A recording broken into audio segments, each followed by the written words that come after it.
पिसो गरे आउनुहोस् न। भर्खरै डाँडा बसमा चाहिँ डाँडा बस युवा क्लब दर्ता भएको छ, आउनुहोस् न।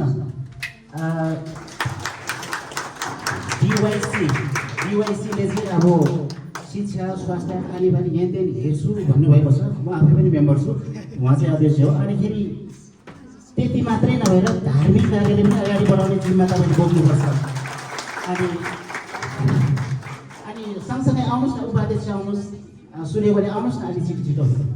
उपाध्यक्ष सूर्यगोले सचिव हुनुहुन्न, अनि राजकुमार हुनुहुन्छ, सदस्य आउनुहोस् न, पार्वती गोले आउनुहोस् न, सदस्यहरू सबै आउनुहोस् न। डिवाइसीको राजकुमार हुनुहुन्छ, राजकुमार आउनुहोस्, राजकुमार भाइ आउनुहोस् न। आउनुहोस् न, आउनुहोस् पार्वती गोले।